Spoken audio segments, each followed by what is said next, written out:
Welcome to the Fight with Teddy Atlas, presented by Dynamic Striking. I'm Ken Rideout, joined as always by legendary boxing analyst and founder of the Dr. Atlas Foundation on Staten Island, the great Teddy Atlas. Teddy, how you doing? Hey, Ken, how's Tennessee treating you? It's cold. Yeah, a lot of snow. It's cold across the country. It's amazing. Texas, all these people, we hope all these people are okay. And going to be okay, that have been suffering in places where they're just not used to this kind of frigid weather. Hope to God everybody is going to be all right. Yeah, very serious in Texas. Yeah, very serious. We say a prayer for all those people. Your kids enjoying Tennessee, the Volunteers and all that stuff, and the Titans and. Oh yeah, we didn't expect to be potential Olympic bobsledders when we came here, but they've spent a lot of time sledding on the golf course, so maybe we found a new career for them. Hey, listen, if Jamaica can have a bobsled team, Tennesseans can too. Believe me. Yeah, no doubt. Well, listen, Teddy, we had a busy weekend in boxing. Lots of good action, to be honest. Bunch of boxing cards, a UFC card. Let's jump right into it with the potential knockout of the year with Oscar Valdez and Miguel Berchelt. Big upset for the young Oscar Valdez. Eddie Reynoso and company keep the train rolling down in San Diego. That camp has been unbelievable. They had Canelo with the win in December, Ryan Garcia with the win in January, and now Oscar Valdez scores a major upset in February. Those guys are on a roll. What'd you think of the fight? Well, I mean, another example of what I've talked about many times, where when you got two tough guys, most boxers, most UFC fighters, MMA fighters, all combat sports, they're tough. I mean, that's usually a prerequisite. But when you got two tough guys and you got one who's smarter, he becomes tougher. He becomes better. And that was the case, with Valdez. He was a little smarter. And it also goes to the point that big is not always better.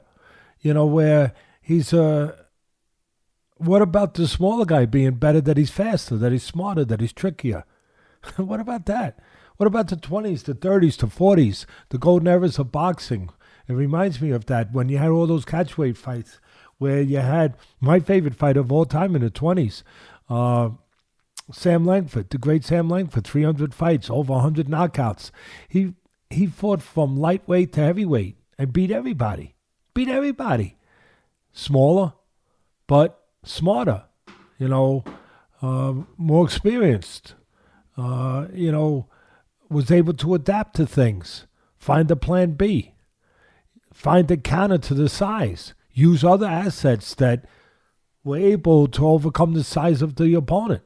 And it's just a reminder of this great sport that there's always been smaller guys beating bigger guys. Everyone made a big deal about Berchelt, being a bigger, stronger guy. But again, in the sweet science, this great sport that was dubbed the sweet science, there's ways to overcome those obstacles, those advantages. It reminded me a little bit in some cases, if you want to go big against small, small against big, Manny Pacquiao, when nobody really knew who Manny Pacquiao was or how good he was when he beat Oscar De La Hoya, the golden boy. And everyone said, De La Hoya is going to be too big. Well, Pacquiao beat the crap out of him. He was too fast. So there's a history when I look at it. And also what struck me, to give it the real breakdown for the fans out there, what struck me was Berchelt almost took for granted he was going to win the fight. Both of them showed tremendous heart. I mean, Berchelt, tremendous heart. Let me applaud him for that heart, to stay as long as he did in that fight. Incredible heart. Incredible. The heart of a lion, the heart of a champion. But it seemed like, when I say took for granted, everyone would say he was a 4-1 favorite, 3.5-1 favorite, whatever it was. But everybody was saying, he's going to win. And you almost felt like he walked into that fight that he was just going to walk the guy down and win, like everybody thought. Like there was no real definitive fight plan for Berchelt that I saw. It's just that he was applying pressure as the bigger guy, and he was going to wear down, which could have, it looked like it could have happened, but he was going to wear down the smaller guy by pressing, and then eventually getting to him. And other than that, I didn't see a plan. But I saw a plan with Valdez. Use your legs. The bigger, stronger guy can't be the bigger, stronger guy if you don't let him get set. If you keep him off balance, you don't let him get his pins under him, where he can be the bigger, stronger guy, deliver the bigger, stronger punches. He kept him off of balance all night and used his jab beautifully. So it was the pressure of Berchelt, those early rounds, against the legs and jab of Valdez. And again, Valdez had a definitive plan. I'm going to move to the side. I'm going to keep more bounds. I'm going to use my jab. And I eventually find a way to hurt him. Find something else, which he found with the left hook. And I had tweeted, I'm a big tweeter now, Ken. And I saw you. Me and my man Rob. And I put him up, he sends him out, And I had said that there was a point during those early rounds where I used to say this on ESPN when I was calling the fights. I said it looked like Valdez was that superintendent in a building that they used to carry those big brass rings with all the keys, with like 1,000 keys on them for all the doors they had to open up in their building, right? Or 2 buildings, whatever they were in charge of. So I said he looks like a super with that big brass ring of keys, and he's looking for the right key to get in the door. And right now the key that he found was the key to the jabs. So he's looking for another key to get in another door, and finally he found it. Bang, left hook. He found the key for the left hook. But it all got set up by the leg movement and the jab.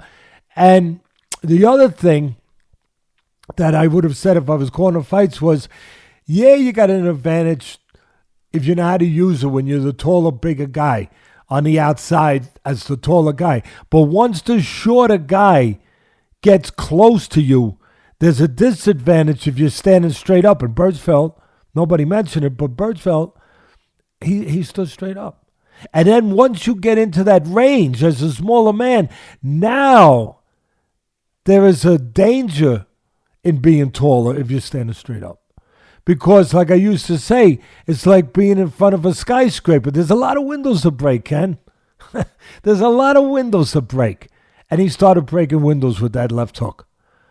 And then he gets hurt. I forget what round. What was it, the 4th round when he got hurt? 4th round. Yeah, and listen, what saved him, of course, his great heart, but what saved Berchelt was the referee jumping in with the 8 count, which he was right, because the rope did keep him up. So that rule's there. So he jumped in, that saved him. And then I think Valdez would have gotten rid of him, or could have gotten rid of him earlier if he went to the body. Yeah. Because when a guy's hurt, instincts take over. What do? You go into survival mode. You start moving your head. You're trying to survive. And so when you're moving your head, if you go to the body, that freezes the head. Bang! That freezes the head movement. Then you can go back up top. So Valdez went head hunting, and he didn't go to the body. If he would have placed a good body shot in that spot there in the 4th round, I think he might have got rid of Berchelt right there, because it would have frozen. Not only that, but I thought he almost punched himself out, because Berchelt came back, was still hurt at the beginning of the 5th, but then started to pick it up, I think, late in the 5th and started to look good. And Valdez, it looked like, took a round or 2 to get his win back. I thought he had punched himself out. Yeah, I think you're right. It's a good observation. I think you're right, Ken. But also was part of the thinking process. He was saying, okay, let me save a little. Let me not burn myself out. And when I say the thinking, the tangible proof to it was he was tying him up on the inside. Like, that was part of the plan too. When the bigger guy got inside where he could maybe use his strength, go to the body, he tied him up. The smaller man tied him up. No accident. They planned that. They planned that. You plan those things if you're a decent trainer in a gym. You work on those things and you execute them at the right time. And you're prepared to execute them. He was prepared to execute them. And then another smart thing during those spots that you're right, that Berchelt was making a little bit of a run back into the fight, was that Valdez would switch southpaw every once in a while. That got him back.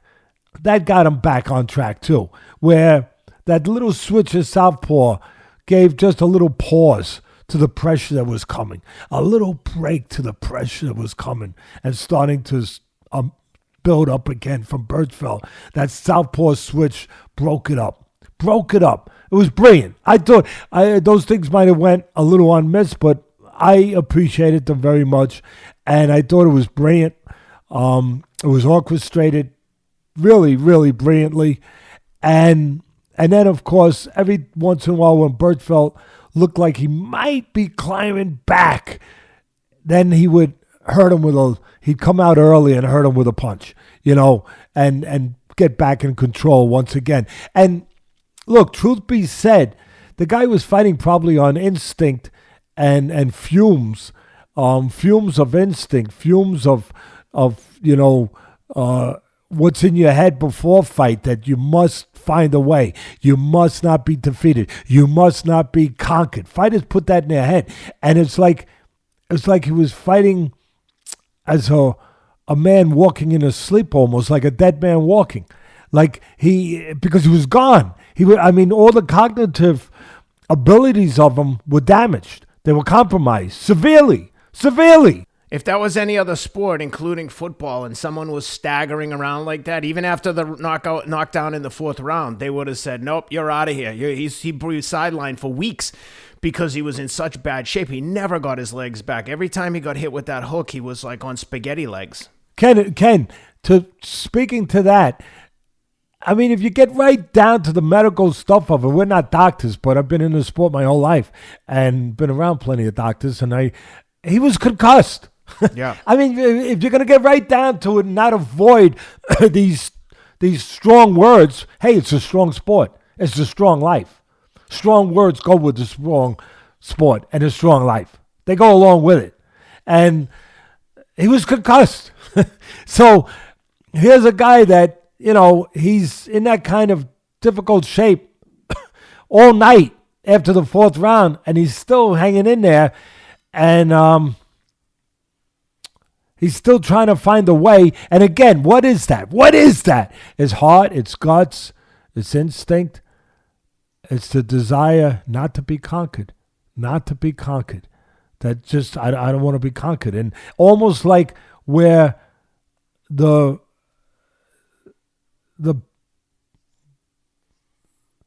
almost like a ghost ship. A ghost ship out at sea. That it's still traveling, and meanwhile the crew's gone. The crew's gone, yet the ship continues to move on its own, almost by ghosts, by spirits, by the human spirit in this case. Continues to move the body, even though everybody at the helm is gone. They're gone. There's nobody there. It's really incredible if you really get into it. And we talk about with the UFC guys, and we saw it here with this guy. And then, look, you could also make an argument that the fight should have been stopped. I agree. That there were times there where it's the responsibility of the corner, the doctor too, that commission over there, the doctor, that's why they're there. That's the main reason why they're there. The doctor, the referee, that somebody at some point should have recognized kind of what we're talking about a little bit here and saw that there was no more zip on his punches, talking about Berchelt. There was really no more. A lot of the cognitive skills, abilities were damaged, compromised, as I just said a moment ago. And that really the hope to win was pretty much just, it's gone. It's extinguished. And that the only thing left was that he's going to go until he can't go, until he's knocked out cold, which happened. And is it worth that? Are we supposed to let that happen if we're the people in charge of that department, of making sure a guy doesn't go beyond the realm of where he could really get hurt? There's always an inherent danger, but But then those people are there. It could have ended a lot worse. If you watch it again, when he gets knocked out, he's going face down, and the ref breaks his fall just slightly. Thank God, which allowed for his head not to bounce off the canvas. But should he have been there? No, 100%. But should he have? No, I don't think so. I thought they should have stopped it. That's the thing. And then to finish up on that, as far as the brilliance of the guy who won, Valdez, when you have a guy dead man walking, so to speak, I know it's strong graphic terms, but we're in a strong graphic sport. When you got a guy who's out on his feet to a lot of, in a lot of ways that we've just described, and he's just on instinct, what happens, Ken? The cognitive abilities are damaged. You could see he can't punch really good anymore. His legs aren't there really anymore. And what happens, Ken? He follows the guy. Because all in his mind is, I got to get to him. I got to get to him. It's no more about how to get to him. Like, I got to feint. I got to make a miss first. I got to step to the side. I got to move my head. It's not that anymore. That's what it's supposed to be in this sport. When that's gone, you got a problem. You got a problem. So I'm just saying, I'm praising him for what's there, but I'm just pointing it out that those things, you got to recognize those things if you're the ref, if you're the corner. And those things aren't there. What happens is you got a guy just following, like hoping to get to wherever, just trying to get there. And as he's following, the right thing to do is walk him into a punch. And that's what Valdez did. See, I'm not missing that either. That's not just a punch. He let him walk right in because he saw the condition he was in. Guy just coming forward in a reckless, aggressive fashion.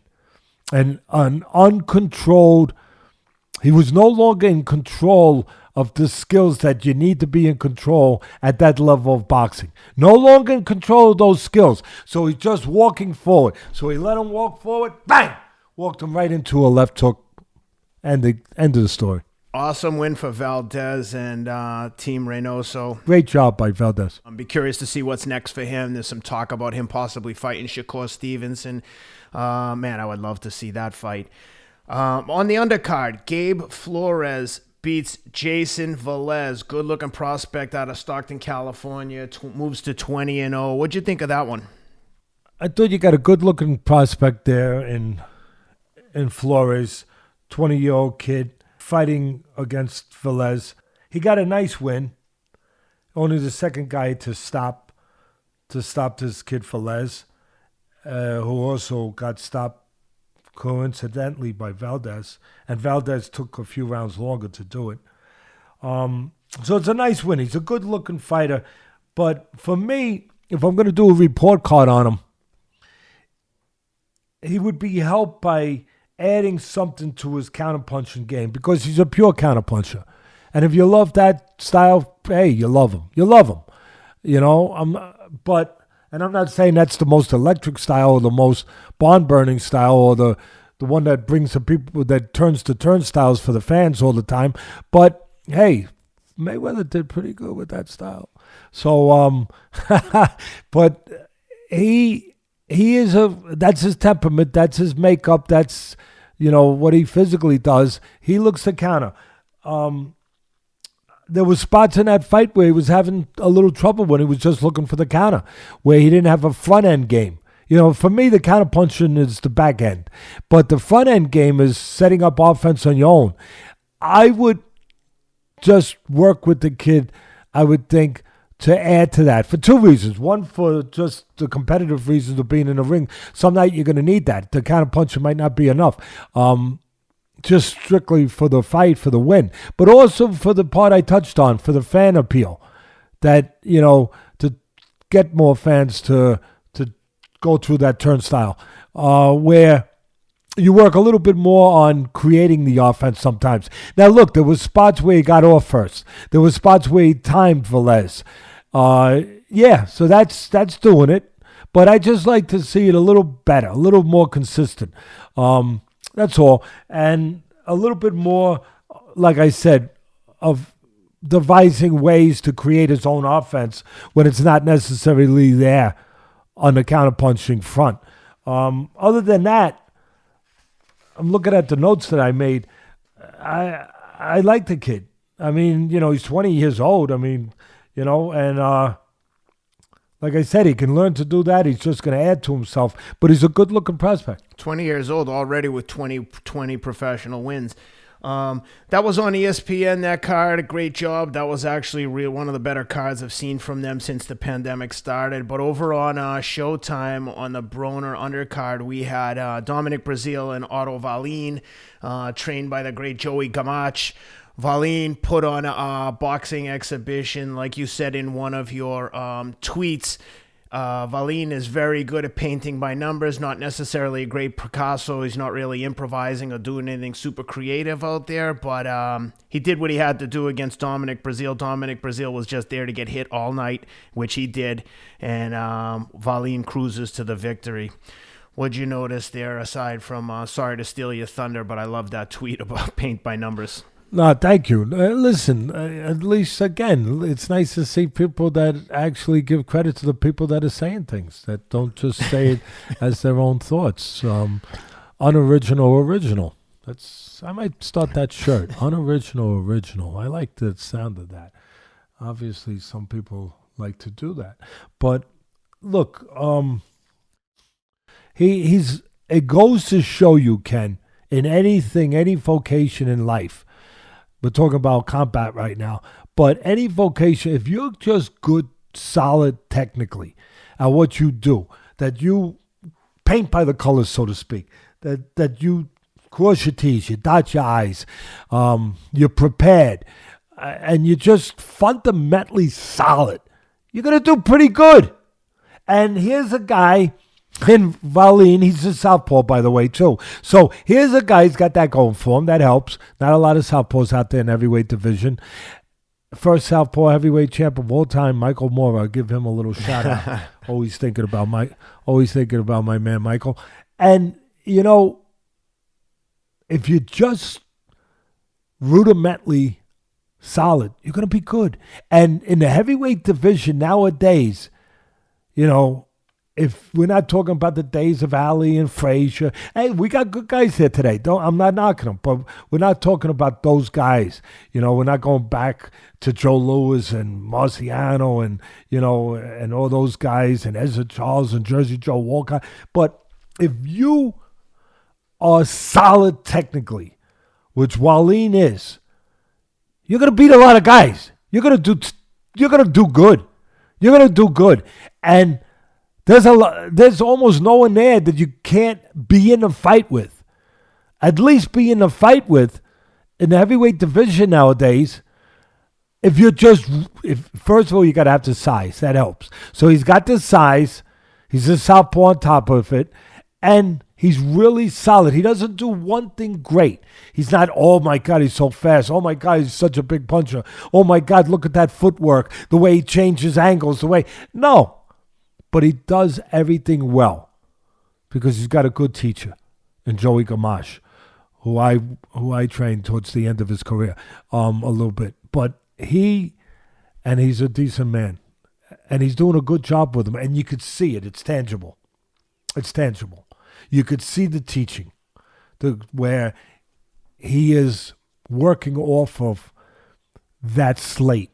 He is working off of that script of being just solid in the fundamental areas with a jab, move his head, counter, understand distance, range, keep your balance, be in good position, proper position. The only thing I'd say he does wrong sometimes maybe is he allows his range to get a little too close, where sometimes he's in range where the other guy can find him, where he could maybe pull it out just a little bit. And when he goes out, he disengages is great. But when he disengages, it could be from a little further distance. Sometimes he'll disengage from about 5-6 inches, maybe 4, 5, 6 inches too close. Whereas he's disengaging, he could get caught. And there will be guys that'll look to Hey, take this with you. Remember Richard Pryor, the great comedian? I God bless him, right? The great I loved him. I really loved him. And he would talk about Ali and Frazier and say, I hope. I was around, I think it was Frazier. He said, I was around Joe Frazier. And he started shadowboxing. I got a little nervous. I said, what happens if he has a flashback? Just stuff like that. What if he gets a flash? What if somebody rings a bell? And he just, he was funny. So, and he would talk about, guys like Joe Frazier, you're fighting him. The problem with fighting a guy like Joe Frazier is you're leaving. He says, here, take this with you. And that's the thing that I would think about a little bit with that. But Joey's, that you're not going out from too close where you could get caught on the way out. But listen, Gamage doing a tremendous job with him. And again, just fundamentally solid makes him a player, makes him a top player in today's heavyweight division, where there's nobody that that you could say, oh my God, he's got no chance. No, not true at all. He's got a chance with anybody. Well, and my friend is his manager, David Berlin, who's one of the attorneys that does all the, like my daughter and Keith Sullivan does all the pro bono work for my charity foundation, and done it for years, and great people, and he's one of the managers of Wallin. So he's in good hands. He's in good hands from the management side, obviously from the promotional and training side, and he's ever since that Fury fight when he shocked everybody by going the distance with him, he's made a name for himself, and he continues to do that. He busted up Fury pretty good too. If the shoe was on the other foot, that fight would have been stopped 100%. Oh, you kidding me? I mean, the cut was about this big, right? I mean, it was as bad as it gets. I mean, you got a cut like this big. I mean, like you said, if it's on Wallin, it's over. We're not even talking about Wallin no more, But not even a question. It's on one of the stars of the sport, and he gets protected. So it's okay. Listen, Fury. I'll finish with this. Since we stepped into that, Fury showed unbelievable heart that night too, and really was a dress rehearsal for what he was going to do in the rematch against Wilder. He had never shown that dimension before, really, to that level. He'd been a boxer, big guy, didn't fight like a big guy that fought like a lightweight, moving around, using his legs, terrific skills, unbelievable, ballet, whoa, doing all that stuff. Hey, baby, I feel like Dick Vitale. Hey, baby, look at that dish and wish and moving, and and that's what we expected from Fury, when it was the unexpected at first, being that his size would tell you something else or suggest something else. But then against Wallin with that cut, it got into desperate waters, new waters for him, and he had to go get it. And he did. He went and got it. He just pressed forward, and he won the fight. And then, I don't know if that made a light go off in his head, but then he said, maybe I can use this in my rematch against Mr. Wilder and back him up instead of moving to keep that powerful punch, away from me and, in the holster, and don't let him pull it out of the holster. Instead of keeping it out of the holster by moving, I'll do it by backing him up. And he did. Yep. Well, we go from great boxing champions and prospects and fights to boxing's biggest court jester and sideshow, Adrian Broner. Adrian Broner gets a decision over Jovanie Santiago in a fight that he could have probably should have lost. Just to give you an example of how incredibly incompetent the judging was, Adrian Broner won the first round, I think, on 2 of the 3 judges' scorecards without landing one single punch. Not that you heard me right. He didn't land a single punch, won the round. After the fight, he went on an interview with Brian Custer. I was pretty disappointed. I like Brian Custer, but Broner went on there and started cursing and swearing about Steve Farhood for showing that he thought that Broner lost the fight. And Custer just kind of like took it in stride. I mean, I was super disappointed that Custer didn't defend Farhood. Nevertheless, let's deal with the fight first. Adrian Broner gets the decision in a fight he probably should have lost. I don't think he looked good. He barely threw punches through most of the fight. What'd you think of the fight itself? I think that if there is an afterlife and I come back as a fighter, I want Al Heyman. I want Al Heyman to. I like Al Heyman, but seriously, I want Al Heyman to promote and manage, advise. He wears all the hats, but I'd like him to manage me because it's incredible. It's incredible what he's doing for his fighters, and in particular, this fighter. With the networks that Heyman controls or works with, he's able to get guys back and get them into significant paydays, significant fights, when it looks like they're ready, to go out to pasture, or when it looks like the ship has sailed already on their career, or at least on part of their career. I mean, Broner has lost all his big fights. You'll help me with them if I forget some of them, but I mean, to whether it's to Thurman, whether it's to Madonna, whether it's to, of course, Garcia. He had a draw with Valdez. I think it was Valdez. But whatever. But all his fights at that level that you expect, if the guy's a superstar, you expect him to win at that level, like the Mayweathers did, right? And like the Canelos do, and like the Spencers do, and like the Crawfords do, whatever. Not that they've had that many signature fights yet, so I'll check myself a little bit. But you expect them to win at that level. Well, Broner hasn't. He hasn't. And he's come up short at that level, right? So here's a guy... He signs a contract for 140. He comes in at 146. I mean, a lot of fighters, they got big problems when they do that. But not here. Not here. Not here. Not when you have Uncle Al. You got Uncle Al, taking care of you, and you still get a big fight. They just changed the contract. All right, we'll change the contract. We'll make it 146, and I guess you pay a little extra money to the opponent, Santiago, to go along with it, and now it's a 147 instead of a 140 fight. No problem breaking the contract and not making a weight. Where there's a problem for the fighters. Listen, I know a lot of managers, a lot of fighters, personally, that are not happy with just seeing it because they just feel like there's other guys out there that have earned the right to get those fights, to get those...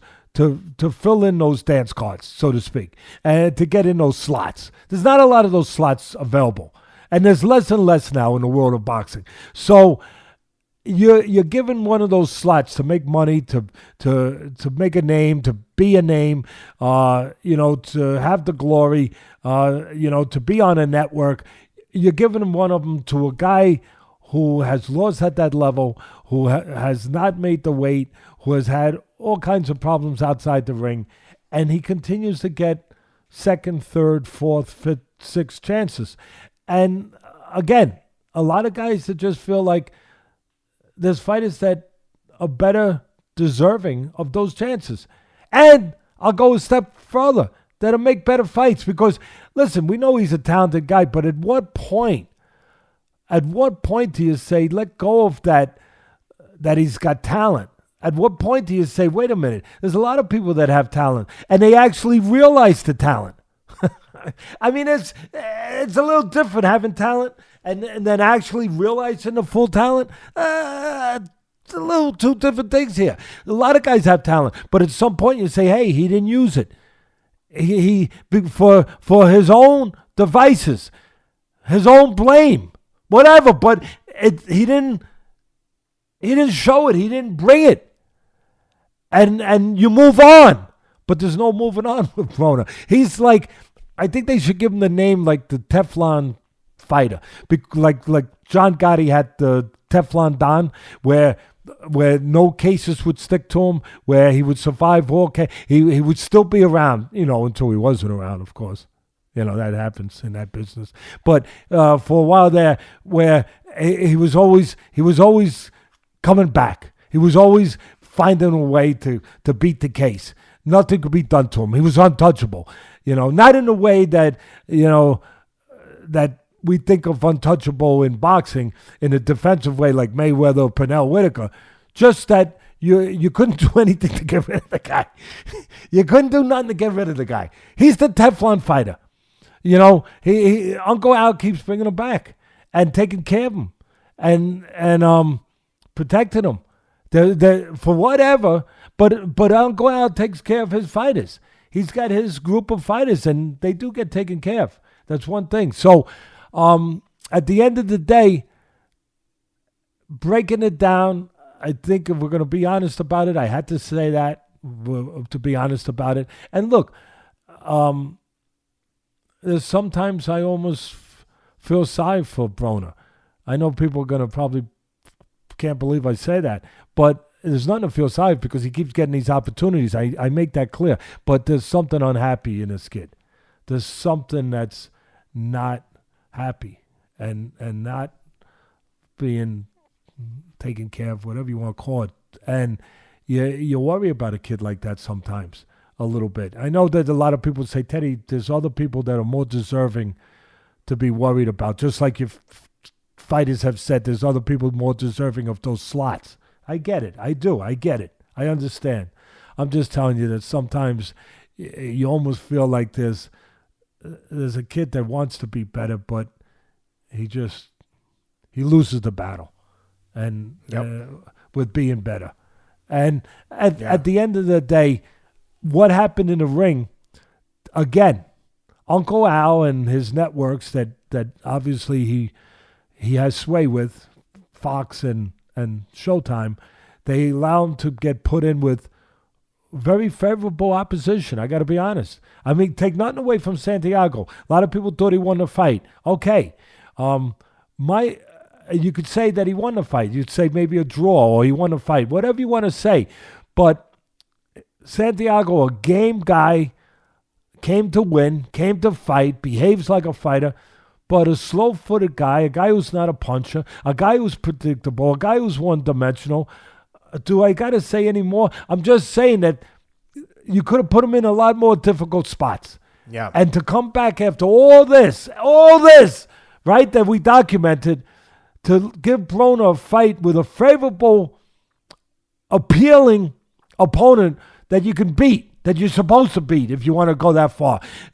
Wow. And that's what he had. That's what he had. Again, taking nothing away. Santiago's a tough kid. But everything else I said is true too. And so you give him an opponent that's a very winnable fight for him. Right? And what does he do? He loses the early rounds. He gets out hustled. I don't think anyone could argue that. He gets out hustled. And then he comes on late.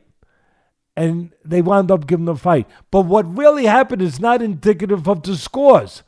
That's the problem I have. I don't have a problem with a draw or 1 point here or there. But I have a problem with those judges' scores. Because if you look at their scores, well, Santiago never got in the ring. There was only one guy in the ring that night. You and me were seeing a mirage. We thought we saw two guys. Ken. Really, you got to be careful with that cameo T. It could do funny things. We thought we saw two guys. We didn't see two guys. There was only Broner in there shadowboxing. That was it. Yep. There wasn't because if you go according to these judges, I'm calling you out again. Yeah, you deserve to be called out again. Okay. So anyway, if you go according to the judges, there was only one guy in the ring. There was one guy in the ring that night. Because they sure as heck weren't watching the fight. Not the fight that was on. Not the fight that we were watching. So, and either way, go ahead, give it to him if you want. Give it to Broner. I'm not going to go crazy, but not with those scores. Not with those scores. So, and Broner, what did he do all night? Look, for everyone with all the potential, all this, all that, right? He threw one punch at a time. For the most part. 90% of the time, he threw one. If you really look at it, he threw one punch at a time. Almost all night long. Very rarely did he break off 2-3 punches. You don't even have to really look at it. You just have to watch the fight. It was blatantly obvious. When he did throw a punch, it was one at a time, trying to counter punch and trying to time him. It was horrible. If there's a boxing god out there, please let this kid get in the ring next with Regis Prograis. Please. They keep calling for each other. Oh, just let him get in there with a real opponent for once, with a real fighter, and let Regis handle his business. I think it would be a complete and total whitewash, and we won't have to see this anymore. Nevertheless, I digress. No, it's okay. Hey guys, just want to take a quick pause to give a thank you to today's sponsors. We're very excited to have Amp Human working with us. Amp Human is a human performance company dedicated to helping people unlock their potential. Their latest innovation, D Plus Lotion, is a first-of-its-kind gel-based lotion that delivers vitamin D directly through your skin. With limited sunlight during winter and more time indoors, there's never been a more important time to supplement with vitamin D. Full disclosure, I use this stuff every single day. I travel with it. I'm outside for a couple hours every day, either running or biking, and I still am deficient in vitamin D, especially during a COVID pandemic. You want to make sure that you're supplementing with vitamin D. Just 2 pumps applied to the inner forearms, contains 5,000 IU of vitamin D3. It boosts your immunity, improves your sleep quality, and supports brain function. All the claims are backed by two different clinical trials that prove it's highly effective. Through your skin is really the best and easiest way to get vitamin D. To check it out and get a special offer, be sure to visit amphuman.com/Atlas. That's ATLAS. Use promo code ATLAS to get 15% off your D Plus lotion today. Again, that's amphuman.com/Atlas. Use promo code ATLAS to get 15% off your D Plus lotion today. Today's program is also brought to you by Athletic Greens, the all-in-one daily drink to support better health and peak performance. I love Athletic Greens. Once again, I take it all the time. I travel with it. I never miss a day, honestly. I know people out there are going to say, oh, this is an ad. No, I use this stuff. They work with us because Rob and I are big supporters and big users of the product. We reach out to them. They've been a pleasure to deal with. These guys spent 10 years with top nutritionists and doctors to create this formula. It's made from 75 whole food sourced ingredients. It's got vitamins, minerals, prebiotics, probiotics, and antioxidants. It really is like an insurance policy for your body's health and immunity. It's literally all you need to stay on top of your immunity. With 12 servings of fruits and vegetables, there's no need for multivitamins or whatever else you might be taking. Athletic Greens has you covered. Athletic Greens has given our listeners 10 free travel packs with their first order. So whether you're looking to boost your energy levels, support your immune system, or address gut health, Athletic Greens is the way to go. Simply visit athleticgreens.com/Atlas to claim an offer of 10 free travel packs with your first purchase. Again, that's athleticgreens.com/Atlas. Did you get a chance to see the highlights of the UFC heavyweight main event on Saturday? Derrick Lewis and Curtis Blaydes. With that knockout, that underdog, huge, sensational, unbelievable knockout. Boy, that could get. I tell you, that's forcing me to say this, and they do a good job. But that's where you really need good referees, guys that are really, because in that sport, a guy goes down and that guy's jumping right on him. It's up to the referee, not the fighter. It's up to the ref because he's locked in.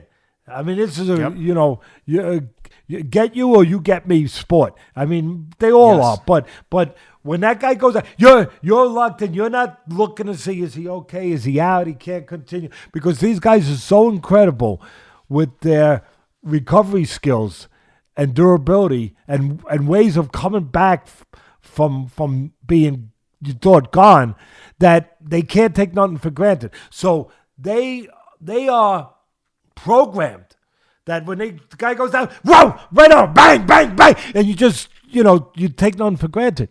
You just got to keep going, and until the referee, tells you, no, it's okay, it's over.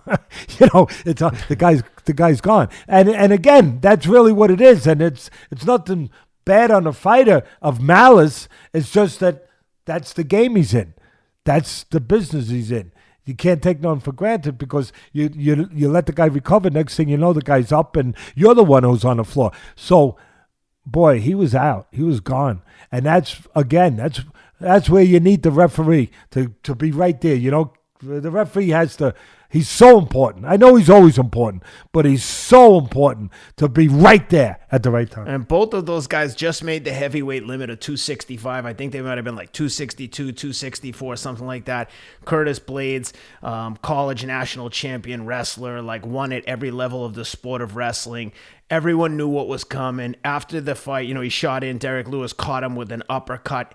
As soon as he hit him with the uppercut, he was stiff. He just happened to be leaning forward, but by the time he fell backwards, he was stiff as a board. And Derrick Lewis, people, I think, discount how quick that guy is for a guy that big with his hand speed. Is like Andy Ruiz, like just lightning fast hands. He was on, to your point, when Curtis Blaydes hit the ground. Derrick Lewis hit him with 2 shots that I can't believe his jaw was still on his face after he punched him twice while he was stiff as a board. He punched him with 2 rapid-fire shots. And after the fight, it's well known that Derrick Lewis is just a big puncher. He's not the best ground. He doesn't have a strong ground game. I think he might be like a Brazilian Jiu-Jitsu blue belt, which is one step above entry-level white belt. And he had said after the fight, I knew that my only chance was to catch him with an uppercut or catch him coming in. I knew I couldn't get down on the ground. He did stuff one takedown, but I think people underestimate just the overall toughness of Derrick Lewis and especially the quickness because, my God, his hands were so fast that Curtis Blaydes tried to shoot in the first time. He got caught a couple times, hesitated, and then the last shot, even some of the other MMA fighters were commenting on Francis Ngannou, as a matter of fact, said all that setup and then just come in with this basic takedown attempt, and Derrick hit him right on the jaw and put him to sleep. Derrick Lewis probably moves himself into title contention pending what happens with Francis and Stipe, but Francis is a contender there again. Beat the number three ranked heavyweight. One element I add to what you put forward, which you put forward the right things. The element of intelligence, again, anticipation, knowing your opponent, knowing what to expect, and knowing the situation. Because very similar to Masvidal, when Masvidal scored that 5-second knockout with the flying knee. On Ben Askren. Which was incredible. Yep. Yeah, incredible. Another really wrestler. Was. So when he knocked out Askren with that flying knee, that wasn't just him deciding, okay, at the moment I'm going to throw a flying knee. The brilliance of that, the genius of that with Masvidal was that he understood the style of Askren, that he's mostly a guy on the mat, a wrestler, and he's going to look to go to the floor, not stand and strike so much, and that he's going to look to go low. So he anticipated that, planned that, and as he started Askren making his move to go low, Masvidal caught him with that knee, with the flying knee. And Masvidal even set it up. He moved off to the side to make it look like he was just moving to get him to come in to make that. And then when he saw him start to go into that bend for the takedown, he came with the flying knee, and it was unbelievable. It was explosive, destructive. And I saw the same qualities and the same scenario in this fight. I saw where Lewis understood what he had in front of him. He understood that he had a guy in Blaydes that wants to go to the mat, wants to go to the floor, has an advantage on the floor. And once he got into a situation where he was starting to bend forward or would start to bend forward, Lewis was prepared for it. It wasn't just like, oh, I got fast hands. And you're right. With all that stuff, you're 100% right. But it was also that he prepared and recognized that moment would come. That he prepared for that moment, knowing what the guy would do and what the guy wanted to do. And as soon as he started to bend forward, just like Masvidal came with the flying knee, he came with the right punch. He doesn't have a flying knee. So he came with the uppercut. And the uppercut is the punch you use in boxing, or obviously in MMA, where a guy starts to lean forward. Whether it's because it's late in a fight where he's tired, or because you've been hitting him in the body, that he's starting to lean forward, or because it's his style that he comes that way. You're prepared for it. You recognize. And that's part of the greatness in a fighter. That they don't just, when a fighter lands a punch like that, a devastating, unbelievable, sensational, highlight reel punch, it's not just luck. It's not just that, he threw it and he landed. It's because he knew what punch to throw at what time. And that's a special quality and trait in a fighter, that you recognize what punch to throw. You see it all the time when you see the great fighters. They throw the right punch. You say, wow. He threw the right, that left hook was just the right punch. That straight right hand was just, that uppercut was just, because they had the quality to be able to recognize what punch to throw at that particular time. And that's what I recognized in Lewis, that he knew what punch to throw at the right time. And that's what gave him. So, it was the power. It was the speed. All that. Yes, the guy didn't see it. All of that. But it was his ability to know what punch to throw at the exact right time. Kudos to a man who can do that. Congratulations to Derrick Lewis. Teddy, that was a lot of great insight into the fights this weekend. Guys, we're now going to jump into a conversation we recorded last week in preparation for the upcoming Canelo fight. We did a whole analysis on Canelo and his opponents and potential future opponents and his current opponent. So hopefully you'll enjoy this part of the conversation coming up. And Teddy, thanks for the breakdown on this weekend's action. Enjoy that cup of cameo tea, Ken. You earned it. Well, listen, let's talk about the Canelo sweepstakes. Canelo's in action this coming weekend. He's fighting, I know I'm going to pronounce his name wrong, Avni Yildirim on the 27th.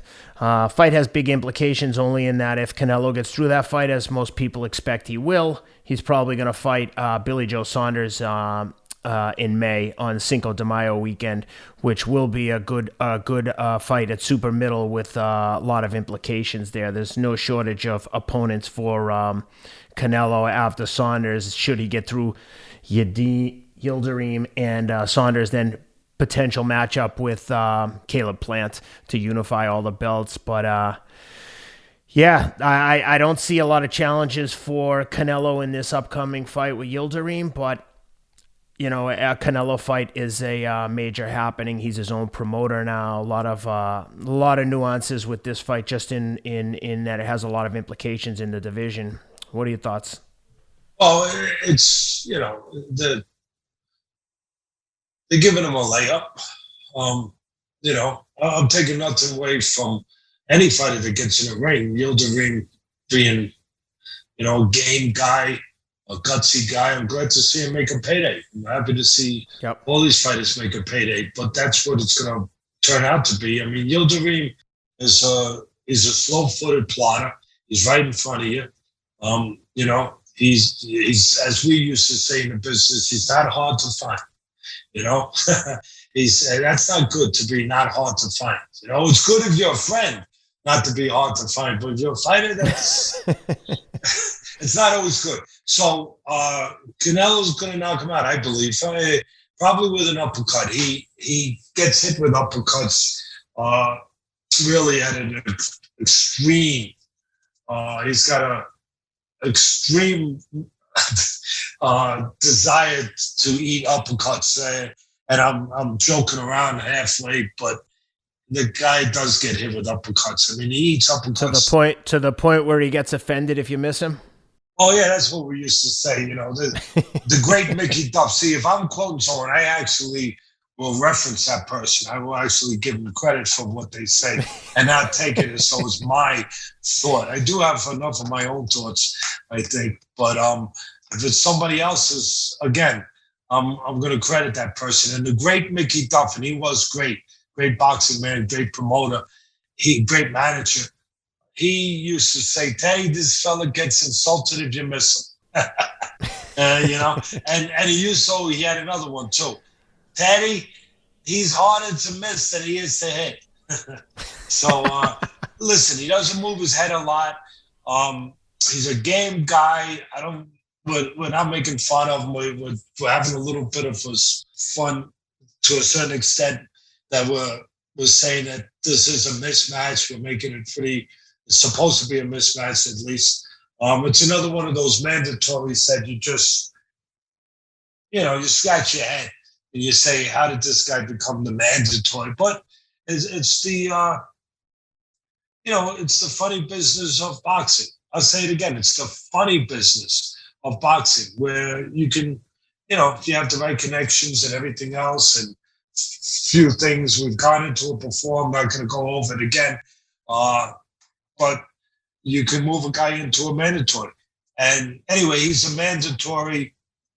He's going to be another one in the long list of mandatories that don't look like what you would expect a mandatory to look like, Ken. You expect a mandatory to look like a stern test, a real tough challenge. And this should not be that. You never know, but this should not be that. Again, he gets caught with uppercuts. He at a concerning rate if you're involved with him. His body is right there. He's right in front of you. You could hurt him in the body. I could see Canelo doing a Mike Tyson on him, where he hurts him in the body with the left hook, and then he brings the uppercut. Or the right hand to the body, and then the right uppercut up, whichever way he wants to play it. But I see the body attack being there for Canelo. He's a good body puncher. We know that. Canelo, in his last fight, he showed that uppercut to be a real efficient weapon. He should use it again. I think he should continue practicing it in camp because he's going to have an opportunity, as I just said, to really get it off. Yildirim, he's got 2 losses. He's been knocked out once. As I said, he's got heart, but he's made to order for Canelo. He stepped up in competition twice in his career, and they represent both his losses. One was to Derrick, the former champion, who Derrick was winning the fight, at least for me. I don't know what the scorecards were. Then they had a headbutt, and it became a, I guess they went to the scorecards, obviously, and it became a technical loss, I guess, if I remember correctly. So, but with Derrick. So, and the other loss, like I said, he got stopped. He also has one of his wins was a majority decision, which obviously implies it was a close fight, with a pretty ordinary guy who, if I remember correctly, Lolanga Mac. Yeah, he had like 14 losses. Am I correct, Ken? 42-14 against Lolanga Mock. Yes. And yes, he had a technical decision loss to Anthony Durrell, and he got knocked out by Chris Eubank Jr. Yeah, so listen, it is what it is. Canelo should have his way in this fight and should be able to stop him. Just too easy to hit, too easy to find, as I said already. This is what you get when you're a superstar, and you're getting the big bucks. They give you a break every once in a while. So he's going to. Worth noting that before he had that majority decision over Lolanga Mock, he beat a guy with a record of 3-31, and this was like 4 fights ago. So yeah, I mean, listen, he hasn't been in there. I mean, he's in for a rude awakening when he gets in there with Canelo, I'm afraid. Yeah, and listen, he handled himself pretty well with Derrick. I want to give him his due. He handled himself pretty well with Derrick, but Derrick's not the puncher or the body puncher, that Canelo is. But he did. He handled himself. He was losing the fight, but he handled himself well. He performed. Made it to the 10th round. Yeah, he did. Again, it's one of these mandatories that it's not what the word mandatory is supposed to imply and suggest. The word mandatory is supposed to suggest, wow, you're being forced to fight this guy because, he's the top guy. because he's the top challenge. He's earned that place. And I think we laid it out for you where this would not, in a perfect world, and we don't live in a perfect world, obviously, especially in boxing or anywhere nowadays, but in a perfect world, somebody else would probably be the mandatory. But there it is. Canelo, you always hope there's no cuts, there's nothing. The guy is in there with his head a little bit. He's a guy that's right in front of you. He's aggressive, nothing fancy, no frills. So, of course, you want to come out of there clean. You want to get the win first, but you want to come out there clean without any cuts, anything. So you can continue to fill that dance card that I'm going to allow you to take us down through that dance card. But Canelo does have a full dance card in front of him. Oh, for sure. Assuming he gets through Yildirim, he's got most likely Billy Joe Saunders on May 8th, who Billy Joe obviously has the WBO title. Billy Joe hasn't looked spectacular in his last couple of outings, but, according to Billy Joe, who's never short on quality quotes, he says, he needs a fight like this to get up for it. So we'll see how much he can get up when he's in there with Canelo. That's an interesting fight for me. What do you think on that? What do you think Canelo and Billy Joe Saunders? What do you look for in that one? I think Saunders, I think when you give your opinion, you give it honestly from experience. Some people are going to like it, some aren't going to like it. It's just the way it is. And especially when you make a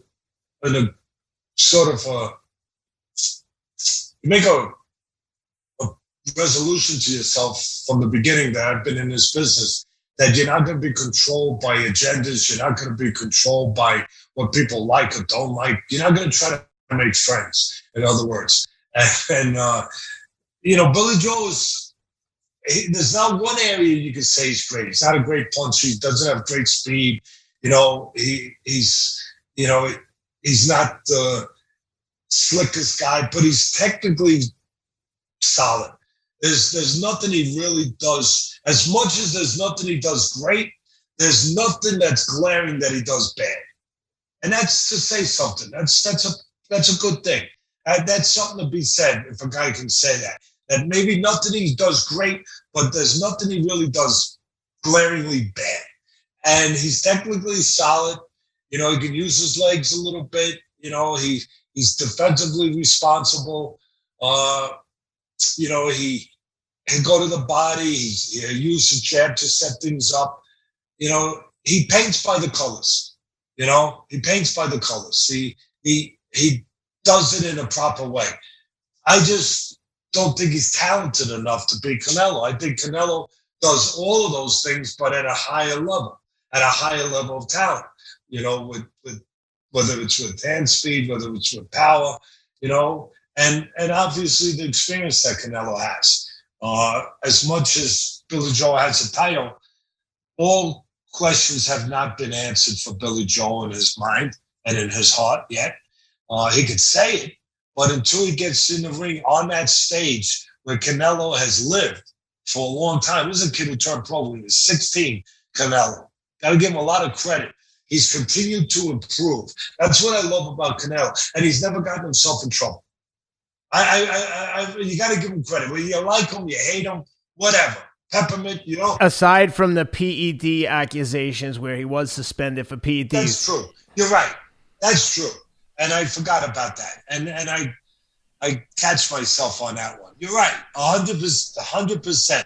That was a little ridiculous when he said, I got bad beef. Tainted beef. I got tainted beef. That's a little. Well, he said the tainted beef because apparently it's common practice to treat cattle with clenbuterol, which is an asthma drug, a vasodilator that athletes use as performance enhancers, both as a performance enhancer and as a masking agent to other more potent drugs like testosterone and different steroids. So it's people have used that excuse successfully in the past.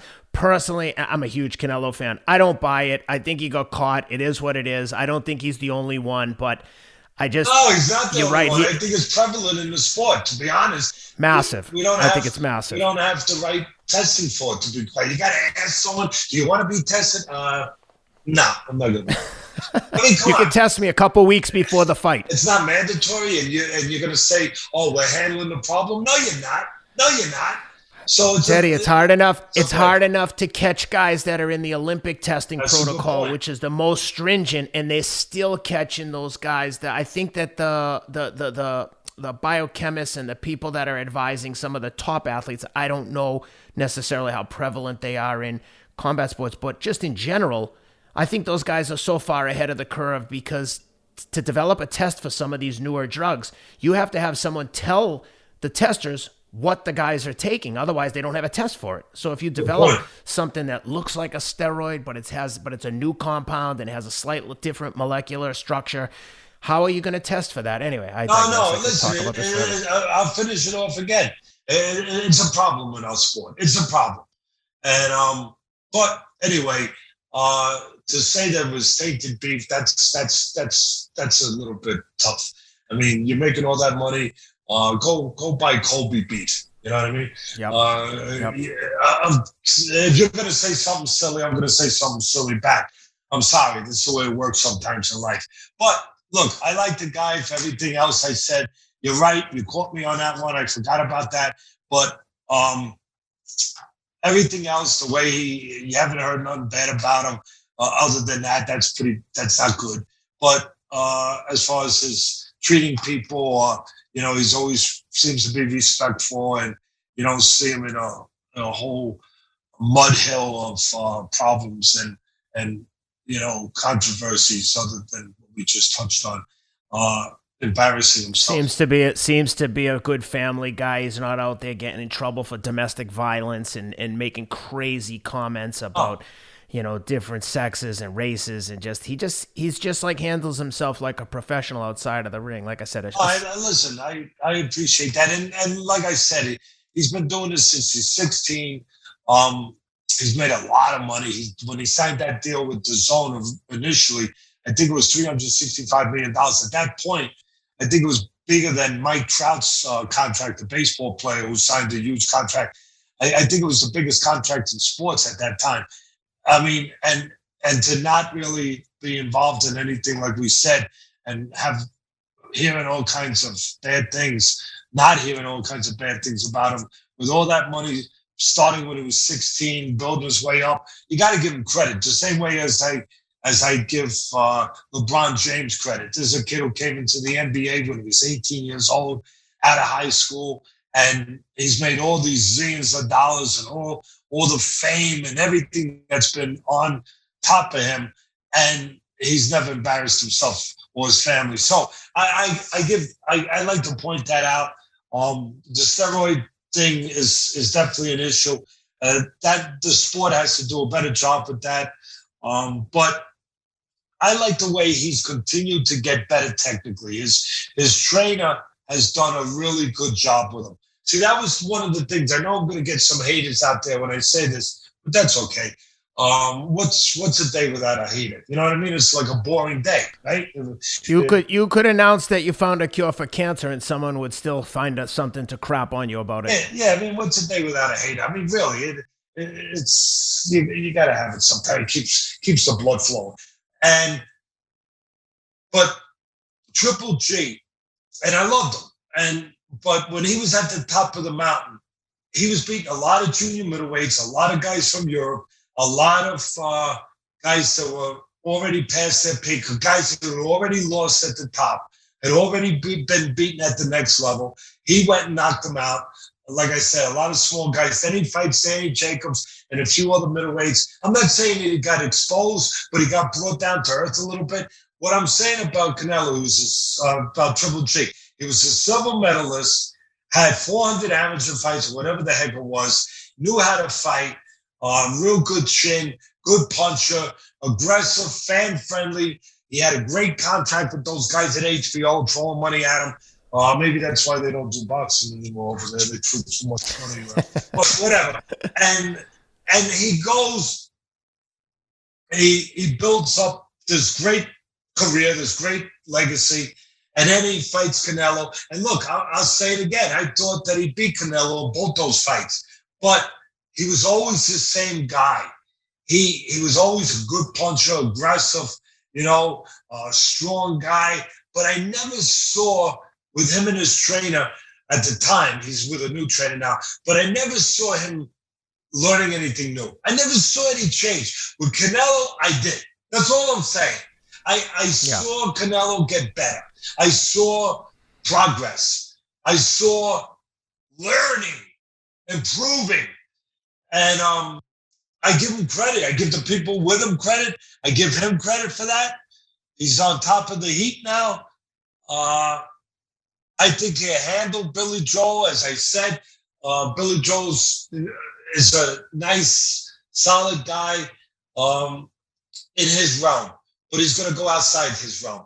And I think that a lot of this dance card, I'm going to let you go to the dance card, but I think a lot of it really suits Canelo.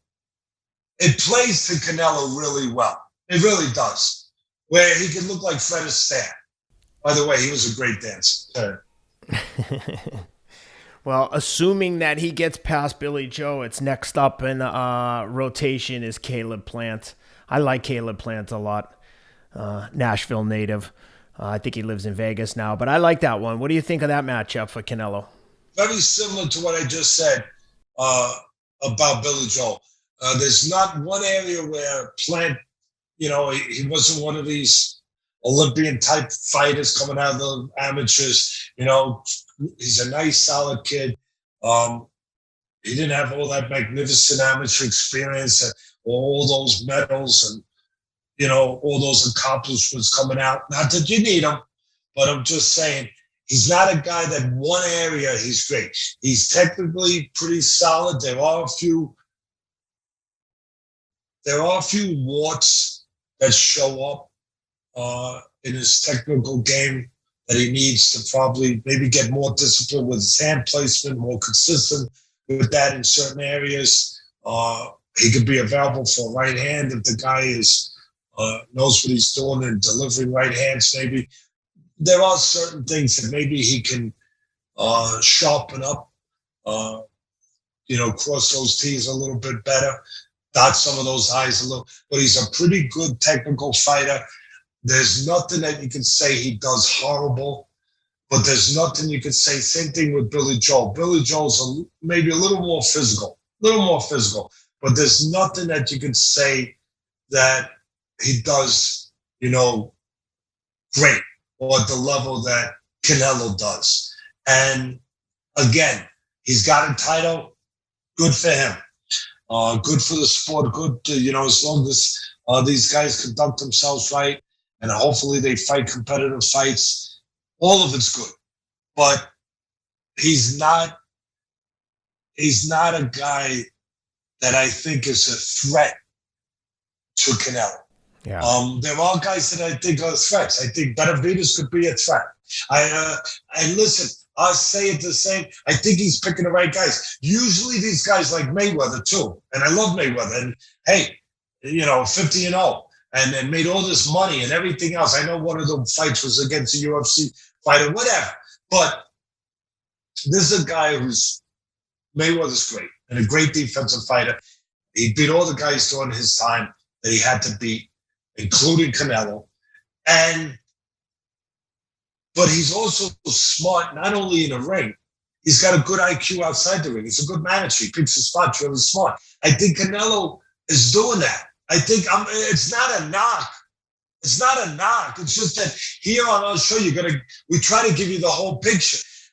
He, just like Mayweather, picked his spots real well. He still had to deliver the goods, and he delivered the goods. He had to get the W.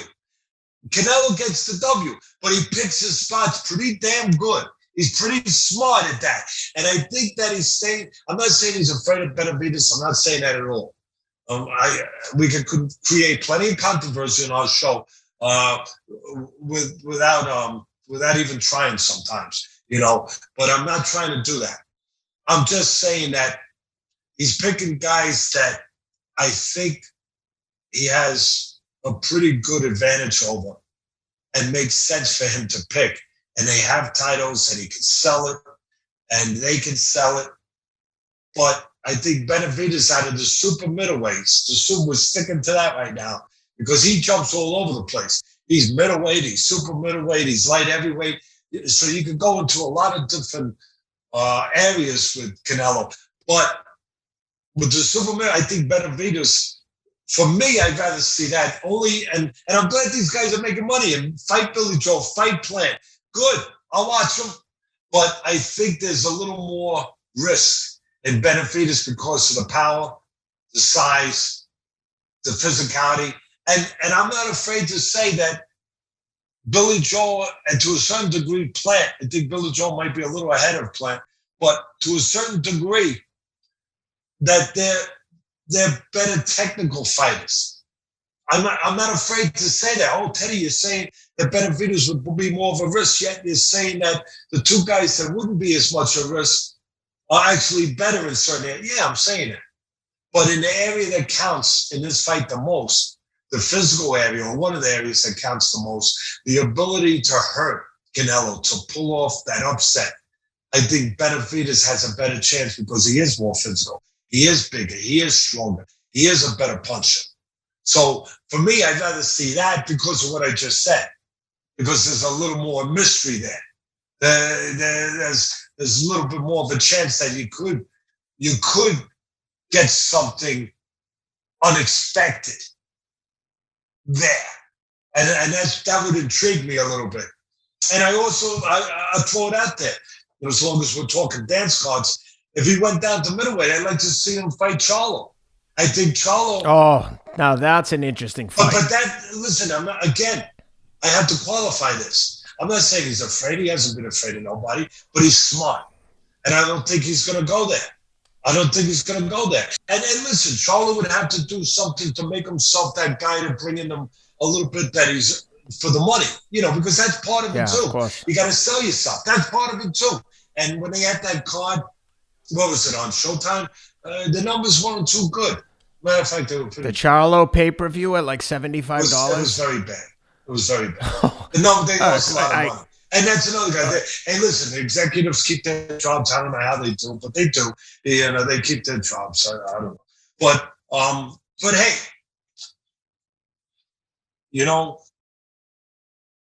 that would be. I'd like to see that fight. We're probably not going to see that fight. Another fight we're not going to see. And listen, I understand it again. Andrade. You're not going to see that either because Andrade's not a guy to bring that kind of audience, to bring that right the green stuff. The green stuff. He'd be a tough guy to fight. His style, he was an Olympian. His length, everything else. He's a little scary, so he's going to be careful, and he's going to look to counter you. He's a difficult guy, but that's not what is going to get the fight made. That's not what's going to get the fight made. You have to bring the money. You have to bring the audience with you. You have to bring entertainment value. And being that Canelo's the guy making the picks here, Canelo's the one who's choosing sides here. Remember when we were kids, we used to play those pickup games in the schoolyard, and you were the guy picking?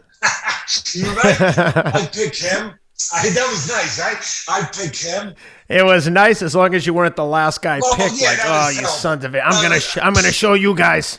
Canelo's the guy picking in the schoolyard. He's the guy picking. For sure. And listen, he's gonna pick the right guy for him. So and then forget about light heavyweights. You want to really get me like really crazy and say, oh, please don't tease me, because it would only be a tease. But how much would you like to see him with better BF? Forget it. He beat what's his name for the light heavyweight? Kovalev. Kovalev, right? The boy genius, right? He beat him for the light heavyweight title. But how much would you like to see him fight better BF for one of those guys? I think that's I can't imagine. It's not happening. I'm talking foolishness here. Imagine if Canelo gets through Saunders and Plant and Joe Smith wins, better BF and Smith win. The winner has all the light heavyweight belts minus the Bevo belt. Love to see it. And Canelo has all the belts at super middle, and they meet up. Ooh. Probably not going to see it. But I'll tell you one thing. At that point in his career, in his life, of course, he's got enough money by then, for 14 lifetimes.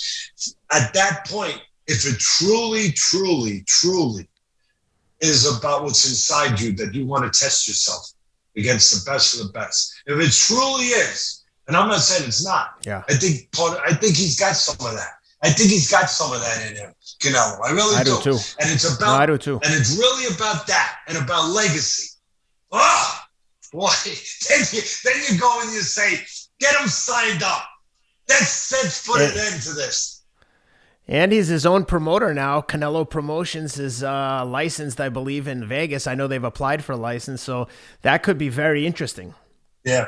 But you're gonna go to these other guys first. That's the roadmap. That's the roadmap. Yeah. It's a roadmap that there's not too many pitfalls in that roadmap. There's not too many broken bridges that you can fall off. You know what I mean? There's not too many cliffs on that road that you're going to go off the side.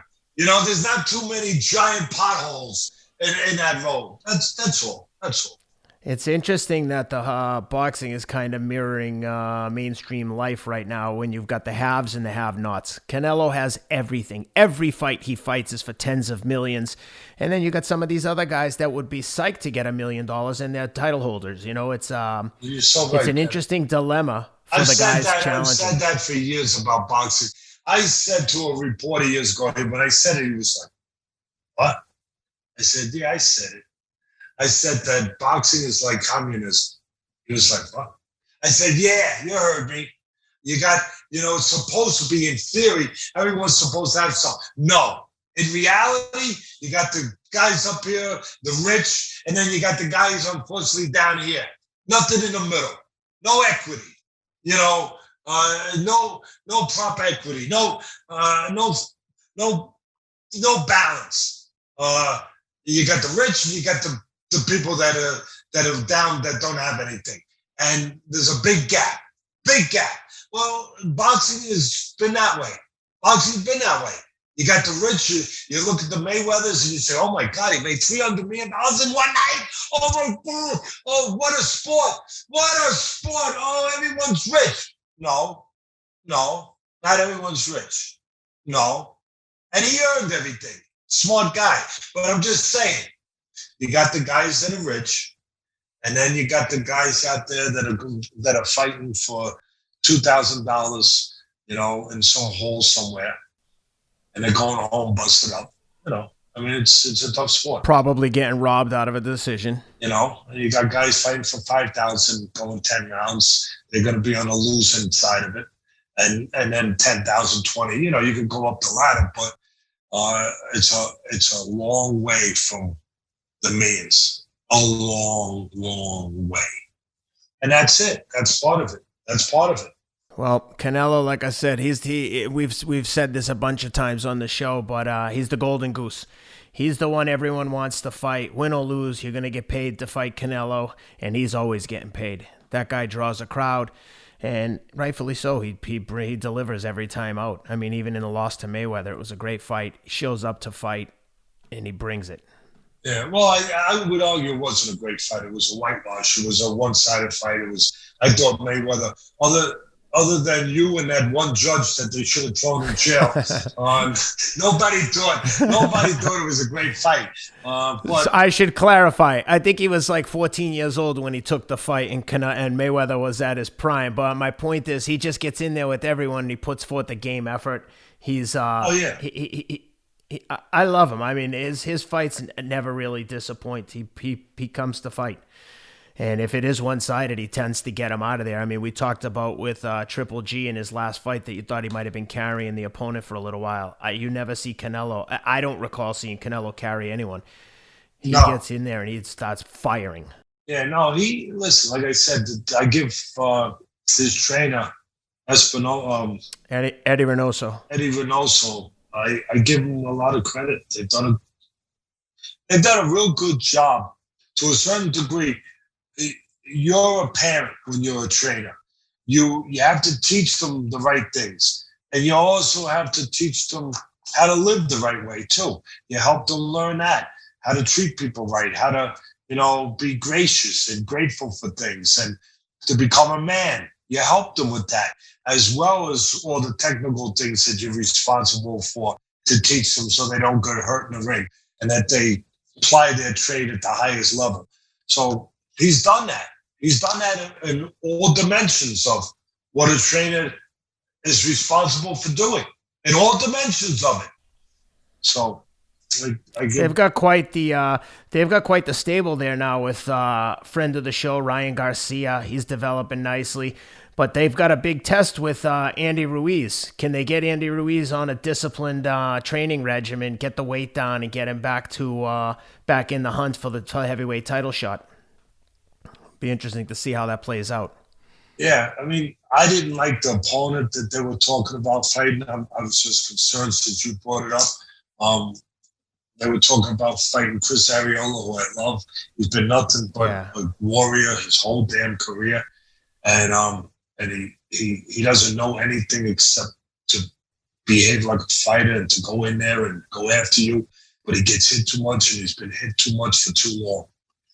And I just didn't want to see that.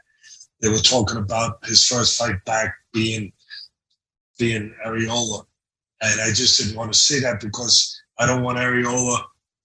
Maybe 10 years ago, fine, but now I don't want Arreola, to take any more punishment. But that's not my say. Arreola is such a nice guy. I saw him at his fight against Adam Kolonaki at the Barclays Center.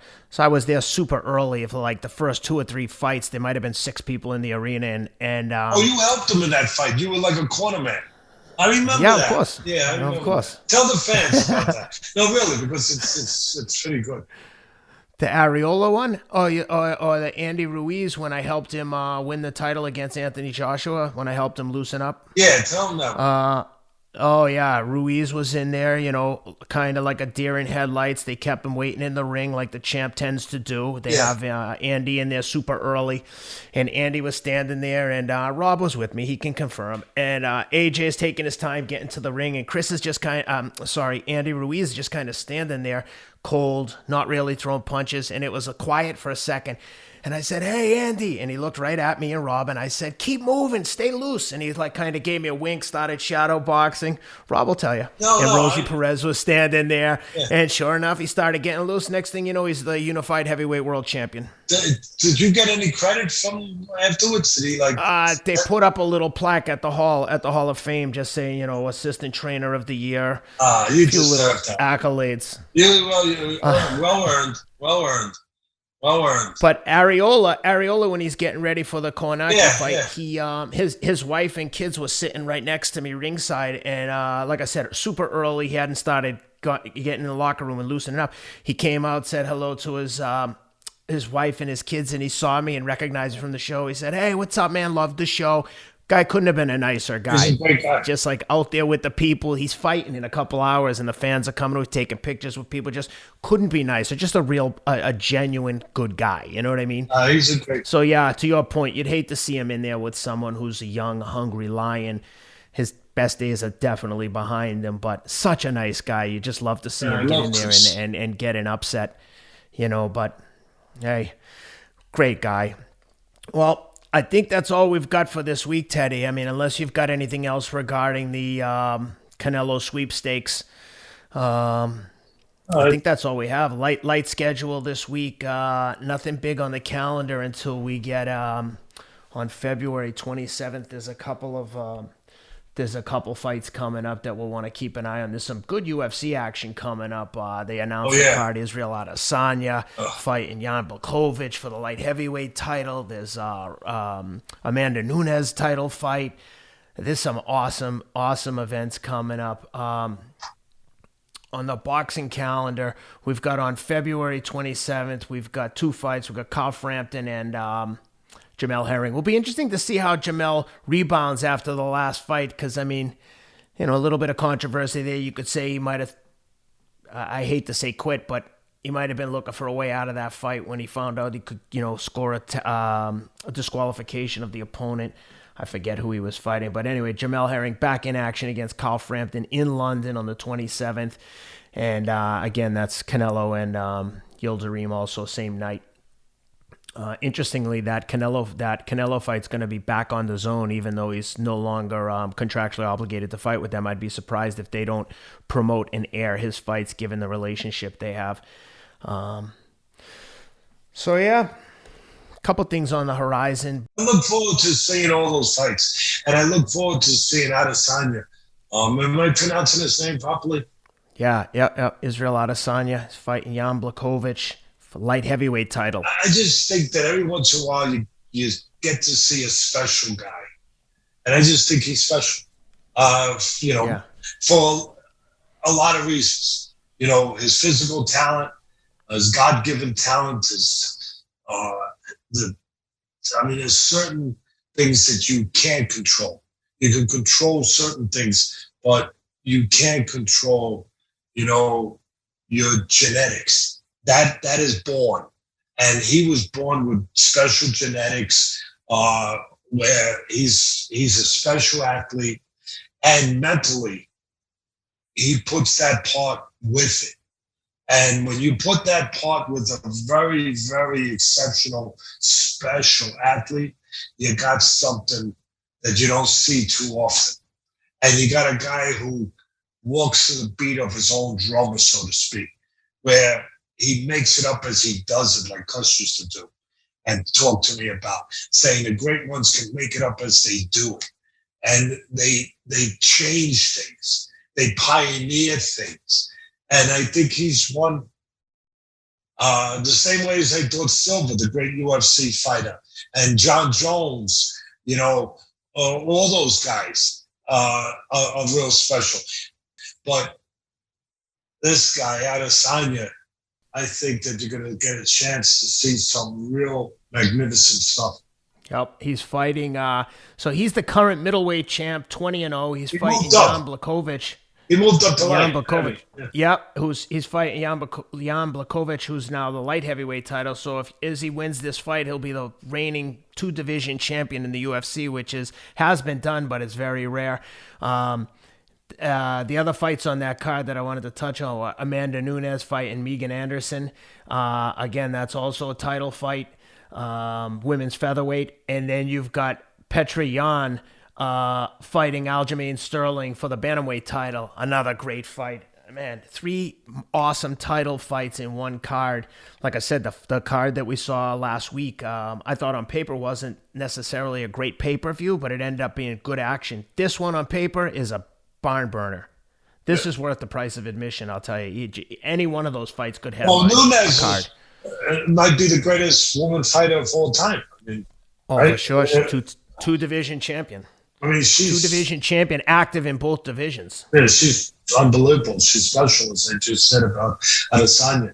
But that fight with Adesanya, he's fighting George Foreman. He's fighting a guy who can bang. You talk about pure power. Just that. I always say punches are born, they're not made. And that guy is a born puncher. He is just power. Just power. And it's going to be up to Adesanya to basically make sure that power does not detonate that night. Yeah, we'll do a full breakdown on this card. I just wanted to touch on it, though, because it was announced last week on the UFC card. And Blachowicz coming off a knockout win of Dominic Reyes, who gave John Jones all kinds of troubles in a 5-round decision. And Blachowicz just blasted him out of it. So that's a good matchup. 2 big guys. Izzy coming up from middleweight. So that'll be fun to see. Well, Teddy, thanks for doing this. I'm looking forward to seeing just Canelo in action. Is always exciting. Love to see what happens down the road. He has a lot of drama always in the when Canelo fights. So unless you've got anything else, we'll sign off. No, that's it. Just looking forward to seeing that beard continue to grow and catch up with you on the next one. All right. Thanks, guys. Thanks, everyone, for being with us. Take care.